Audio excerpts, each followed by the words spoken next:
Hey guys, today we have 5 tips to help with your relationship if you're living with bipolar. Stay tuned.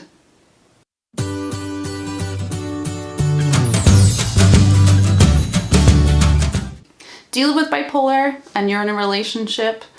It's not easy. It's not easy to go through the mood swings and have the high highs and the low lows, and for someone to be with you through all of that and to stay with you through all of that.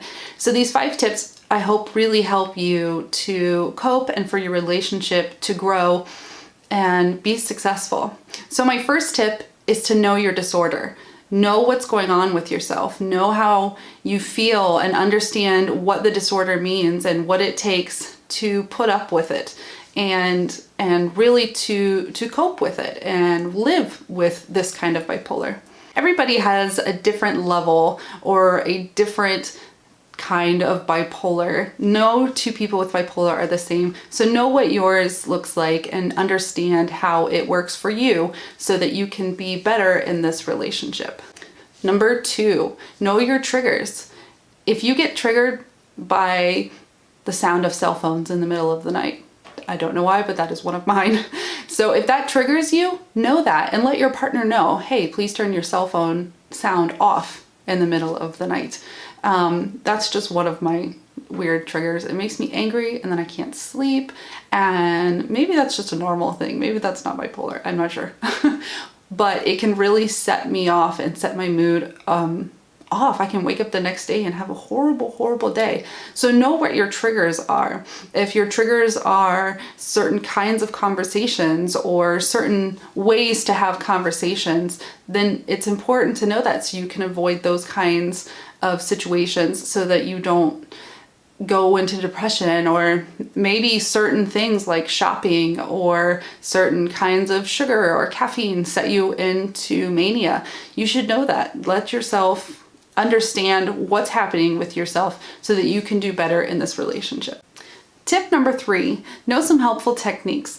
If you fall into depression, know how to kind of get your way through it or get yourself out of it. If you have a technique that does that, definitely know those. And when you go into mania, you'll want techniques to kind of help yourself pull back and relax, avoid making huge decisions and avoid making huge purchases, things like that.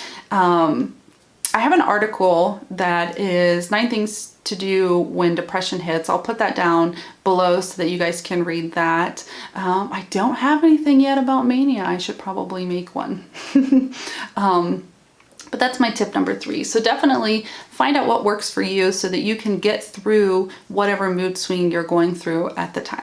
Tip number 4, have a level-headed friend. It is hard to have yourself to talk to all of the time. So make sure that you have a friend that you can lean on that's level-headed, that's not going to hype you up and get you more excited or get you more upset or get you more depressed. Have a friend that can say, hey, maybe that's really not what's going on here, or maybe it's your depression that's making you think this way or feel this way.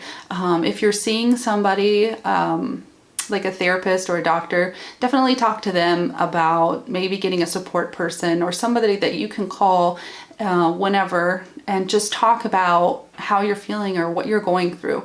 Leaning on your partner all of the time for everything that hits can really start to put a weight on your relationship if they're the only person that you go to and the only person that you talk to about your bipolar. That can really set them off of just always being that support person and kind of you'll lose that sense of a relationship, and you become dependent on them to talk to.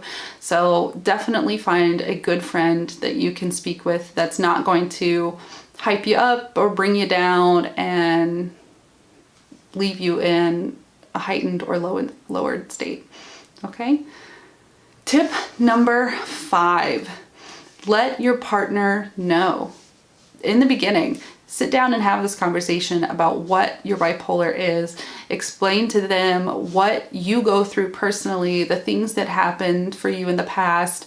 Let them know or lead them to some good articles about what bipolar is and how it works and how you have depression sometimes, and sometimes you have mania, and sometimes you're perfectly fine.